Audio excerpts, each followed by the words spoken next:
dark of the night, whispers of deceit. Shadows dance on the walls.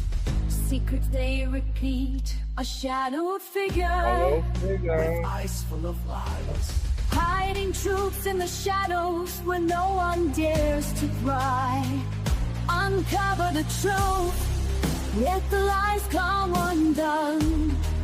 Peel back the layers until the light is shown.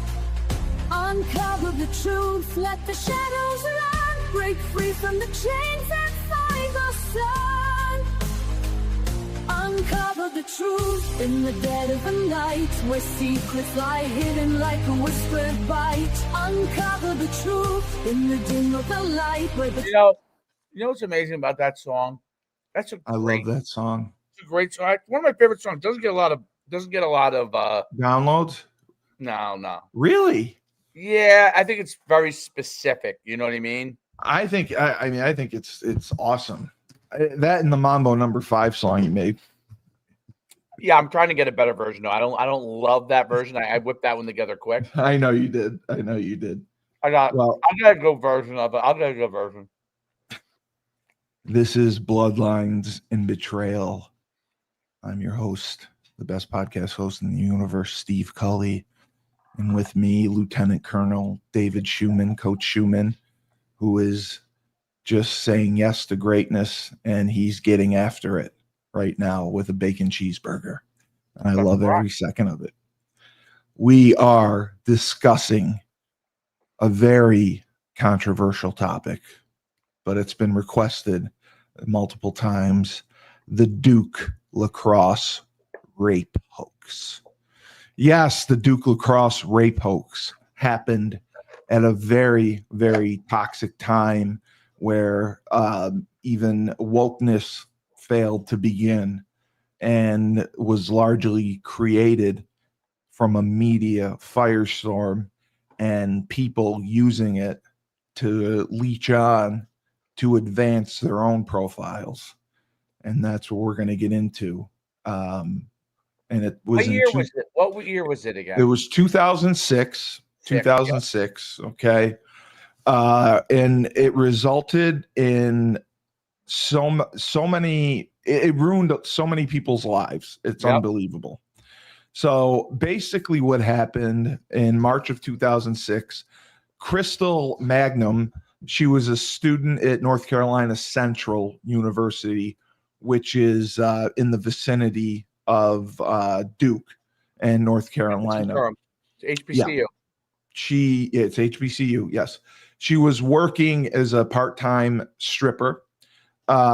She claimed that she recently had started stripping. However, it came out later that she had been stripping since 2002. And she was arrested in 2002 for attempting to run over a police officer in a taxi she had stolen. Wow, I didn't know any of that. I did not either. The incident report stated that she was lap dancing at a strip club that evening. So this is basically what happened. The Duke Lacrosse team was on March 13th, 2006. The lacrosse team had a party. Now, mind you, I have been to this place before. My good friend, Brian Baslow. Hi, Brian. Went to Duke, and I visited him twice. Both times I almost got arrested myself. So it's a great place. The lacrosse house, it was at 610 North Buchanan Boulevard. It was owned by the university, but it was used as an off-campus residence for the lacrosse team captains. So the team intended for the party to be, it was incentive for kids to stay on campus during spring break, because they compete, shortly after that. So that was like their last hurrah, but they didn't want people going away. They wanted people to stay together. They could get some working on their own. So they had this party, and alcohol was obviously present.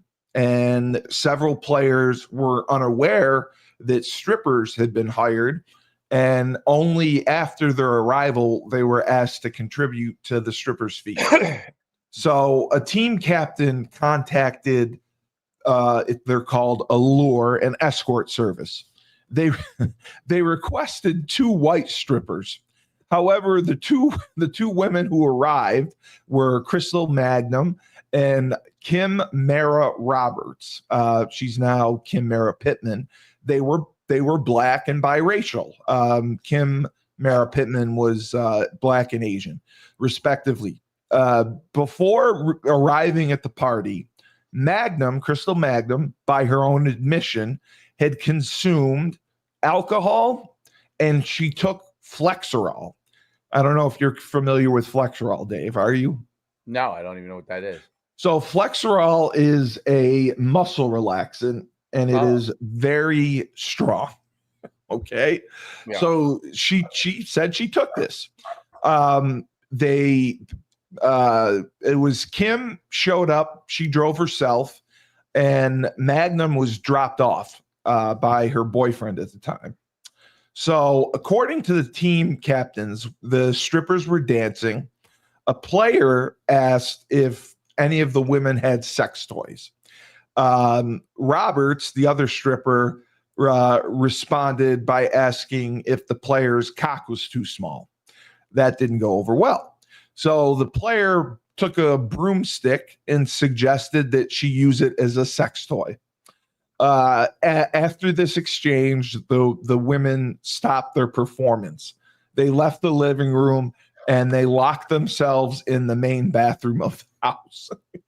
So while the women were in the house, it was Siegelman and Finnerty who left, and Siegelman and Finnerty were 2 of the people that ended up being charged in this. It was Colin Finnerty and Reed Singleman, whatever. So they left when this happened. So the captains were obviously upset. They were in the bathroom, and the other players were trying to get them to continue performing. They eventually were half dressed and they left the house. They were going to leave, but the players went out and talked to them. They said, please come in and just continue performing. So they came in, and allegedly Magnum said she was dragged into a bathroom and raped, beaten, and choked for a half hour. Police received a 911 call from a woman complaining that white men had gathered outside of the house where the party took place and called her racial slurs and threatened to sodomize her with a broomstick. And the main issue was most of the party attendees were pissed off. They were expressing their displeasure that the strippers had delivered a very, very short performance despite being paid several $100s a piece to perform. The team captain who hired the strippers, he kept trying to convince the women to go back inside and complete the performance. And then again, when they went inside, they were approached by the player who, again, had the broomstick. And once they saw the broomstick, they refused to perform, locked themselves again back into the bathroom. So by this point, most of the team had left. The house residents, including Evans was another one who was charged. He asked the remaining guests to leave because they were concerned that the noise would cause the neighbors to complain to the police. This has happened several times before. The cops have been called to the house with noise complaints. So when the strippers left the bathroom and the house for a second time, a resident locked the door. So they and the guests who left the house could not return. So now this is what is even crazier. At 1 a.m., while they were attempting to leave the party, Crystal and Roberts called the party goers short dick white boys and jeered about how he couldn't get it on his own and had to pay for it. And one player responded, "We asked for whites, not the N-word." Now, I don't believe for a second a Duke person would ever say that. Right. So Magnum got into Roberts' car because, remember, she got dropped off. And they left. Roberts... One of the most liberal schools in the whole entire country. Yeah, but they're not going to drop N-bombs. So No. Roberts called 911 and reported that she had come from 610 North Buchanan, and a white guy had yelled the N-word at her from outside. And the party ended shortly after. Everyone left the house, including the residents. So police came to the house as a result of Roberts making the complaint, but nobody answered the door, and a neighbor confirmed the party that had ended. So after all this, Roberts, this is what is hilarious. Roberts drove away. As they were driving away, her and Crystal Magnum began to argue. Roberts stopped the car and attempted to push Crystal Magnum out because she couldn't deal with her anymore. When that failed, Roberts drove Crystal Magnum to a nearby Kroger supermarket, went inside, and she told a female security guard that there was this crazy woman who was refusing to leave her car. The guard walked out and asked Magnum to leave. Crystal, she remained in the vehicle, and even the guard said she smelled alcohol on Crystal's breath and said she was under the influence of drugs. So this is what happened. At 1:22 a.m., the guard was the one who called 911 to report that Crystal was refusing to leave a vehicle that did not belong to her, because the guard couldn't technically physically put her hands on her or anything. Right. So when the police showed up, they were going to arrest her. And that's when they questioned her. Okay. So Crystal had no ID on her, would not talk to police. She was having difficulty walking. She seemed severely impaired. And they took her to a mental health and substance abuse facility for an involuntary commitment. So this is what I think brought it on. So she gets into this car. She fights with her friend, will not leave. The police basically we're going to arrest her. She's acting wacky. So they put her in the nut ward for an involuntary commitment. And when this happened during the process, that is when she finally claimed that she had been raped. So once she said she was raped, she was transferred to the Duke Medical Center. They did an examination on her skin, arms, legs. Nothing. There was no swelling, no bruises, no abnormalities. There were a couple scrapes on her right knee and right heel. And when asked, she specifically and repeatedly denied receiving any physical blows by hands.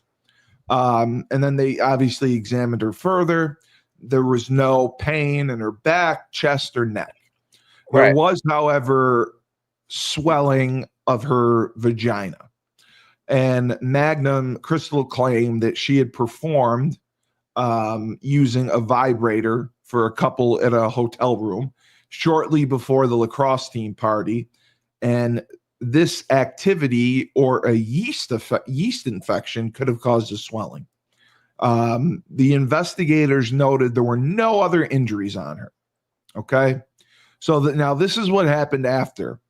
A couple hours after the party ended, Ryan McFadden, he was a member of the Duke lacrosse team, he sent an email to the other players. And he said that he planned to have some strippers over, kill them, cut off their skin while wearing his Duke-issued spandex and ejaculating. So his email said, quote, "To whom it may concern, tomorrow night after tonight's show, I've decided to have some strippers over to Eden's 2C." That was his apartment. "All are welcome. However, there will be no nudity. I plan on killing the bitches as soon as they walk in and proceeding to cut off their skin while coming in my Duke issued spandex, all in besides Arch and Tack," which were two of his teammates. "Please respond." Now, this sounds vicious, but do you know that it's a reference to something? Oh, I know. Silence of the Lambs. No, but you were close. It's a reference to American Psycho. American Psycho. Okay, close. Yeah. One of my favorite movies, American Great Psycho. movie. I can't remember the guy's name. He's a famous actor. Christian Bale. Christian Bale. Yep. Plays Patrick Bateman, and he was the one who said that he would bring Phil Collins. He would listen to Phil Collins and cut their skin off and wear it and then nut. So the email led people to assume that there was guilt of the players. And McFadden was never charged with a crime, but he ended up being temporarily suspended from Duke, basically citing safety concerns. And he was invited back to continue his studies. So on March 16th, the day after the party, the Durham Police Department began their investigation into the rape allegations. Now, the problem was, they interviewed Magnum, and then they came to the house, got a search warrant. The team captains who lived in the house, including Evans, gave voluntary statements, DNA samples, and offered to take lie detector tests. The police turned down that offer. They made the investigation public, which was a huge. I'm sorry, it wasn't Knife Long that killed himself. It was this guy. The police made their investigation public on March 15th, which was a huge mistake. Sergeant Mark Gotti, the supervisor, posted on a digital community bulletin board that they were investigating the rape of a young woman by 3 males, and they gave their address, 610 North Buchanan Street. And if anyone saw or heard anything, contact investigator Benjamin Hidman. So between March 16th and March 21st, now this is where the police completely screwed up. They showed Magnum photo arrays so she could identify her attackers. Each photo array contained photographs of only Duke lacrosse players. They did not follow no other stuff. No, that was the issue. Yes, they did not follow even the department's own recommended policy of including photos of individuals not regarded as potential suspects. That's how you know if they really know what they're looking at. Exactly. You put in fillers. So Magnum Crystal identified Reed Siegelman as someone who attended the party, but not as the attacker. And she did not identify Evans at all, despite seeing his photo twice. So now this is when it starts to get fishy. On March 27th, the DA, Mike Nifong, who you've heard of, received his first briefing on the case from Sergeant Gatib and Hinman. Within a few hours of receiving the briefing, this was the biggest mistake of his life, because this guy, I don't know if you remember, he was addicted to interviews and being in public. He gave more interviews. Yes, he gave more interviews. He lied about evidence. When you watch what he says, it's mind blowing.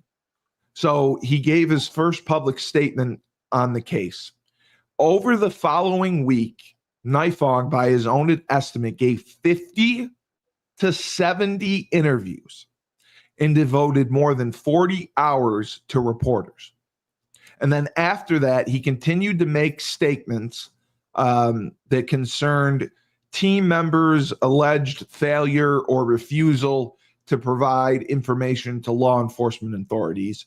And they were invoking their constitutional right, or consisted of Nifong's own opinions that a crime had occurred, and that it was racially motivated, and that one or more lacrosse players were guilty. So this guy basically goes on a media tour without knowing anything, and he's basically saying these kids are guilty. When they go to the house and they say, yeah, search. We'll give our DNA. We'll take lie detectors. We'll do whatever you want. And they were denied. So now after Nifong does his media tour, Crystal is shown another photo array, again, containing only photos of 46 white lacrosse team members, including members who had not attended the party. There was not one filler included. So she's being shown photo arrays of just the lacrosse team. That's crazy. So the photos were showed to Magnum as a PowerPoint presentation with each, and this is the other thing that is wrong. You usually show a photo array in like a 6-pack or whatever. She was shown a photo array with each person presented to her individually, rather than the array of a group being pictured together. So for the first time, Crystal identified photos of Reed Siegelman, Evans, and Colin Finnerty as her attackers.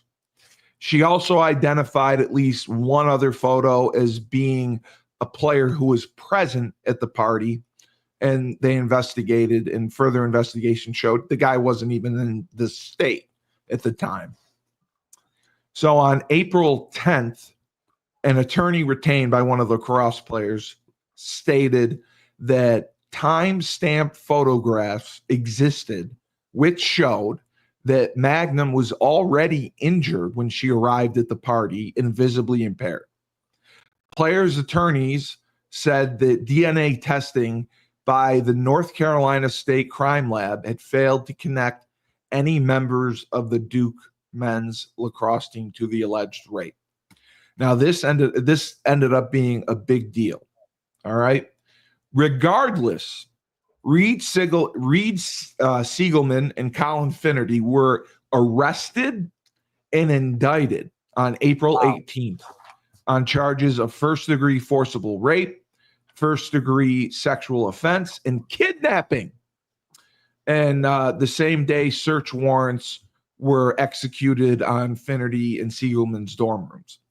And Siegelman told teammates repeatedly, I'm glad they picked me because I have an alibi, in the form of ATM records, photographs, cell phone records, an affidavit from a taxi driver, and a record of his Duke card being swiped at his dorm. So, DNA Security Inc. was a private company Nifong used to perform a second round of DNA testing. It produced an incomplete report. It contained analysis of DNA found on false fingernails discarded by Magnum in the bathroom trash bin, and concluded that 2% of the male population, including Evans, could not be excluded from a match with a fingernail DNA. And this guy ended up getting in trouble. The director of the lab, Brian Meehan, later testified that pursuant to an agreement with Nifong, he had deliberately withheld information from the lab's reports. So May 15th, Duke graduate Evans, he was also indicted, first-degree forcible rape, sexual offense, and kidnapping. And this is what was the title of the ESPN 30 for 30. Just before turning himself in, he publicly declared his innocence and expectation of being cleared of the charges within weeks. And I believe he was the one who called them fantastic lies, which was the title. So this was the issue. Magnum kept changing her story, and Roberts, the stripper that was with her, in her initial statement had said that she was with Magnum the entire evening except for a period of less than 5 minutes. After hearing Magnum's claims that she was assaulted, Roberts, her partner, called those claims a crock. So on December 22nd, Nifong dropped the rape charges against all 3 lacrosse players after Magnum told an investigator a different version of events, and she wasn't sure of her original story. But I was trying to find the... Okay, so it ended up going, I was pretty sure it went to trial. The prosecution, give me a second, because they were prosecuted, and they ended up going to trial. And the first issue was Magnum gave several inconsistencies in her story. And even the Duke police, the Durham police said Magnum kept changing her story. She was not credible. She at first, she initially told him she was raped by 20 white men. And then she reduced the number to 3. And then she said she was groped. But when she got to the mental ward, she said she was raped. Nifong used this case basically to elevate himself. Yeah. He used it because it was a election year, and he talked about prosecuting the players. He said he used it like, we're going to prosecute the players. So during the season, the president basically suspended the team, and they were on a roll. They had a chance to win a national championship. And I believe Duke won a national championship in 2010, which included 50-year seniors from that team. But one of the lawyers that was representing one of the players was none other than Barry Scheck. And DNA. if you remember that name, yep. Do you remember the name Barry Scheck? Yeah, of course. He was on OJ. He was on OJ's team. He was the DNA expert. Exactly. So I was trying to get it. I just wanted to. So what happened was they went to trial, and the DNA guy basically said, okay, so after they were charged, okay, so the DNA guy goes on the stand, and he gets questioned on the DNA report by Barry Scheck. And Barry Scheck, basically, he's going over the report and he's looking at it, and he's saying, well, why didn't you mention this? Why didn't you mention that? Like, you only told part of the report, and the only evidence that was provided was on these fingernails, and it excludes everyone except it's 2% of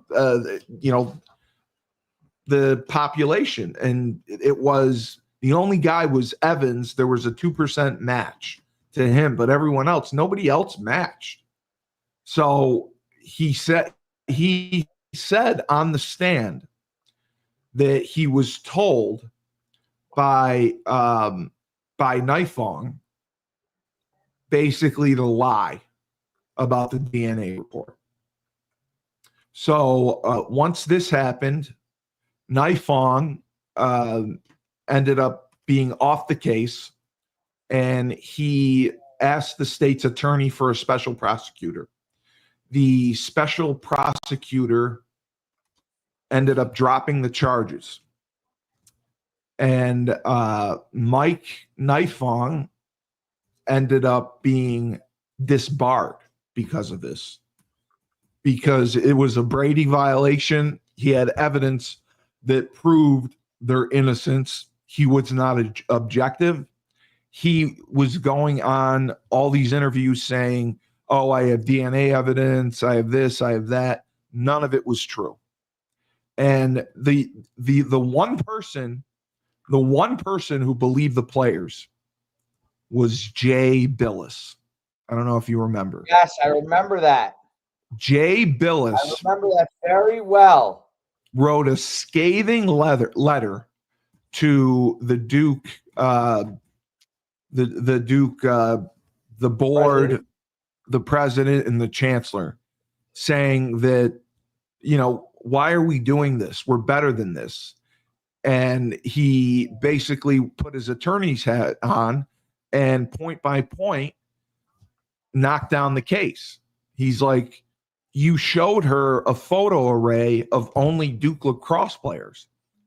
Anyone she picked was going to be guilty. Like there's no way that's the wrong way to do it. And then he showed the inconsistencies in her story. And then he showed the DNA evidence. And he said, this is a witch hunt. Like, why are we doing this to our own players? And then the coach was forced to resign because of this. The coach got blamed. He ended up resigning, going to Bryant. The three kids lost a year of eligibility. Duke wanted them back after this, and they didn't go back to Duke.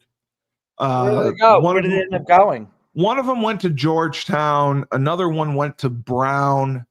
I'm not sure where the other one went. But I know they played lacrosse afterwards because they got a year of eligibility back.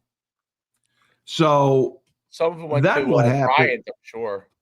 Then what happened was in 2013, Crystal Magnum. Now, this is the other thing that's crazy. When this happened, there was somebody, I can't remember if it was Al Sharpton or Jesse Jackson, who said that they were going to pay for Crystal Magnum to go to college and finish her degree. They were, a lot of African Americans believed her that she was raped. Much like the OJ case. It is a lot. The DNA lab, the guy who testified, was fired after admitting that he was withholding exculpatory evidence, and he was told by Mike Nifong, the prosecutor, to withhold it. And basically they also said him going on TV, like literally the guy was on TV every single night, and he was making inflammatory public statements that were prejudicing the jury pool. His conduct was widely criticized as politically motivated, given he was another one. He preyed off the racial and social tensions in Durham at the time, because Durham always had the belief that these white, entitled, privileged kids from Duke are in our town. They can come in and get away from anything. And by 2007, the case against the players completely unraveled. And this is what happened. The North Carolina Attorney General, Roy Cooper, announced all charges were dropped, declaring the players. Now, this is what was very important. He declared the players factually innocent, and he labeled the case a tragic rush to justice. Yep. The players were exonerated, but their reputations were severely damaged. Sure. They filed civil suits against Duke University, the city of Durham, and other people involved in the case, and they settled for millions of dollars. $50 billion. It was unbelievable. $50 million. So I was wrong. So the sergeant who led up the investigation, Sergeant Gatib, he was fired, and he ended up committing suicide. Crazy. Crazy case. Crystal, I remember. Crystal went to jail, right? So Crystal committed murder. Yeah, she gets out. She's getting out soon, or maybe she's out. Allegedly. Yeah. This was a case where the media completely. Oh my God. And it's crazy how you see years later how the this is when we still trusted the media back then. But the crazy part was Siegelman and Finnerty were not even at the house when this happened. They had ATM receipts. They had dorm card swipes. They had legitimate evidence that they weren't even there when she claimed to have been raped. So, and it was because the photo array that the cops showed him was wrong. They showed him, like, if I show you a picture of the UConn football team, you're going to pick out a UConn football player. Correct. That was the biggest mistake of them all. And the DNA testing was like deplorable.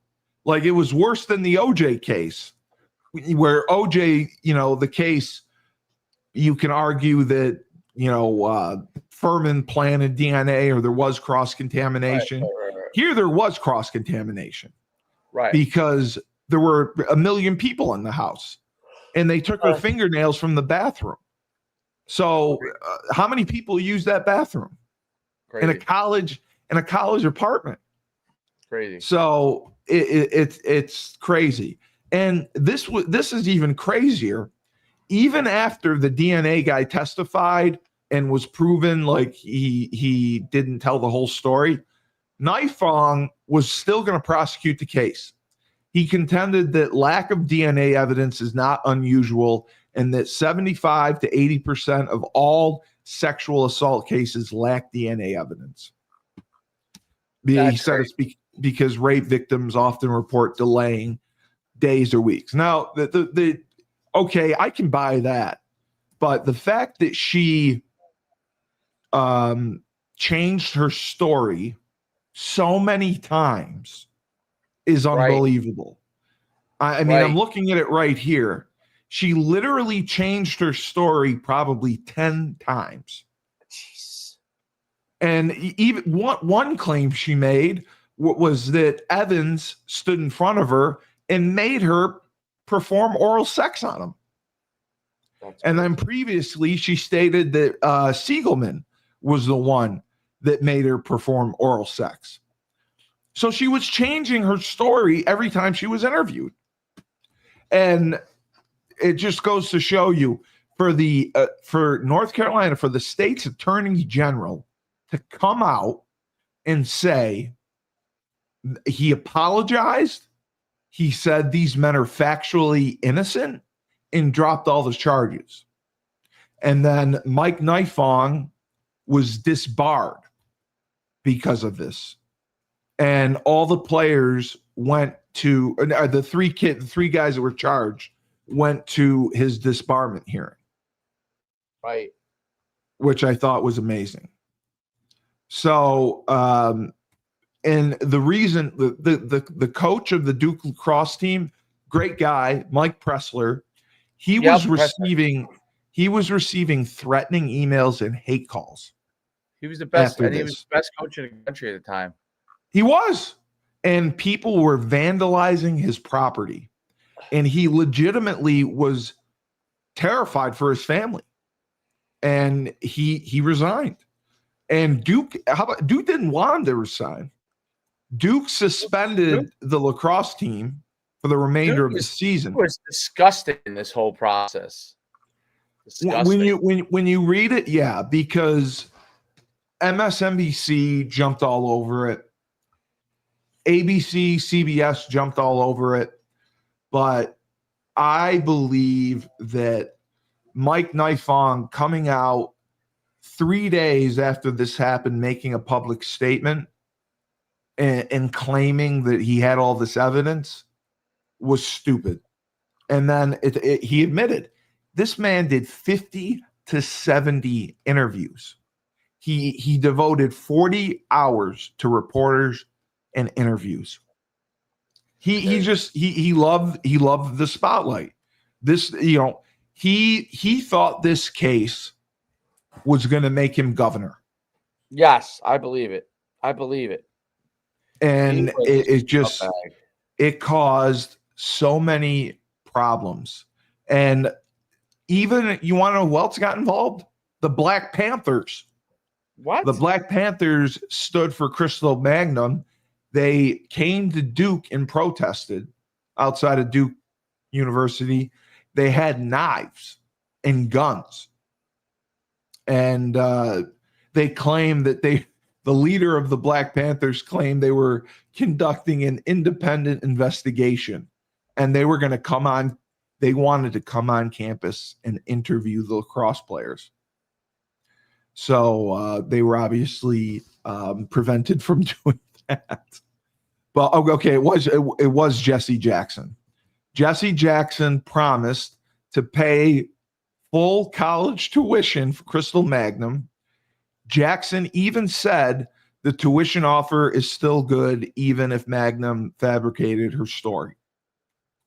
So Nifong ended up resigning as Durham County District Attorney just after he had won the election, and he was actually held in contempt of court for knowingly making false statements during the criminal proceedings, and he sentenced him to a day in jail, which he did serve. And then the final part was in November of 2013, Crystal Magnum was charged with second-degree murder. She stabbed her boyfriend, Reginald Day, who died 10 days later. She said that it was in self-defense, but she was sentenced to 14 to 18 years in prison. And then during a December 11th, we should try to get Crystal on our podcast. During December 11th, 2024 podcast interview, she admitted, I made up the story. It wasn't true. And wanted to apologize publicly. So, as I said, the players each got $20 million from Duke. So Siegelman was the one who went to Brown, and now he went to law school and he works for the Innocence Project. He went to the Emory University School of Law. Finnerty, okay, this is the one I didn't know. Finnerty was the one who went to Loyola College in Maryland, and they went to the lacrosse tournament in 2010. Yeah. And then Evans, he had graduated from Duke before being charged. He ended up going to the Wharton School at UPenn and got his MBA. So because of all this, it completely changed the trajectory of everyone. And then in July of 2014, Sergeant Mark Gottlieb died by suicide. He was working as a paramedic. He had he was fired from Durham, the police in Durham. And Pressler, where's Pressler at now, or is he retired now? I don't know where he is now. I know that he ended up suing Duke for wrongful termination. He claims that Duke spokesman John Burness had made disparaging comments about him. Duke failed to get the case dismissed, and he got a settlement as well.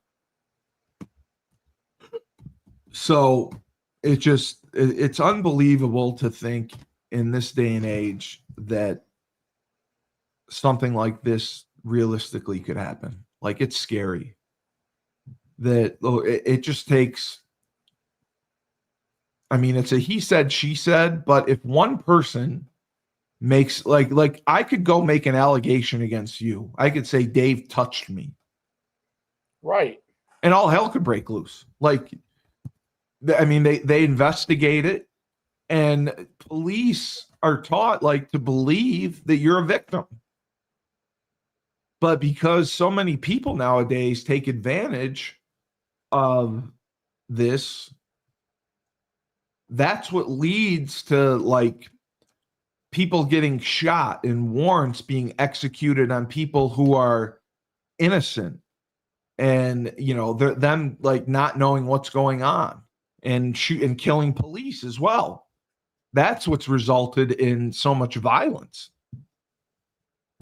Like we were talking on the show before this about Chicago, and one of the guys I had on lives in Chicago, and he's pissed. He's like, we want the illegals gone, and the mayor is fighting tooth and nail, and he's hurting us. He's like, the National Guard are here. ICE is just trying to do their job, right? And he's impeding them from doing it. So I just. The case to me was fascinating because of such a rush to judgment that, my father's a lawyer, and I always hear from anyone I meet that my father is one of the most honorable people they've ever worked with or met. That's phenomenal. And I had to testify in a divorce hearing for a guy that I coached with. Yeah. And one of the attorneys wanted this on the record. And he said, Steve, is your father Herb Cully? I said, yes. He said, your father's one of the most honorable attorneys I've ever worked with. I just wanted that on the record. And he did that. Because attorneys are supposed to they're held to the highest honor. They're supposed to do the right thing. Yep. They're supposed to protect their client's interest. And if you abuse that power, this is a textbook case of what can happen. Yes. And it's sad and it's scary. Guilty. It's just scary. It's scary. It's scary. If you get a corrupt DA, if you get a DA who sees a case that he can have an agenda and advance his career with, and he'll do anything possible, that's what scares the shit out of me. Yeah, it's absolutely insane. It's so case. I thought it was a good one to cover. Summary. I thought it was a good one to cover. I think it was a tragedy all around. The three kids, they ended up having to leave Duke, and they did well elsewhere. And yeah, they got their money, but their reputations in Duke. If you go to Durham, people are still pretty divided. People still think something went on, or the players were guilty. Really? Yeah. Durham is. I mean, I never knew Durham was, had more diversity. I thought it was white primarily because of Duke. It's not at all. Yes. Yeah. Durham is not Durham. It's the South. Like, you're really in the South. I never thought that. Like, Yes. because my friend lives in Charlotte. Charlotte is not like that. Durham is the South. So there's people that still believe in her. But obviously she's cuckoo for Cocoa Puffs, as There's you no say. doubt. She's a She, murderer. she stabbed her boyfriend. So, but yeah, it just sucks that Nifong got disbarred. The kids' reputations were sullied. The parents went through hell. They lost their season. The coach goes to Bryant. The sergeant kid commits suicide. Like, it's just sad. It's really sad. Sad. Great analysis. Yeah. I thought it would be a good one to cover. So, but you guys got practice? Yep. Until next time, I gotta get running. All right. Unfortunately, Well, busy. remember, no, it's fine. Thank you for waiting. Remember, when life gives you lemons, don't make lemonade. Take 2 oranges and you can shove them up Crystal Magnum's cooter. What? Yeah, just, Try it again. Do a good one. Okay, when life gives you lemons, don't make lemonade. Take 2 oranges, throw them back at life. Hey!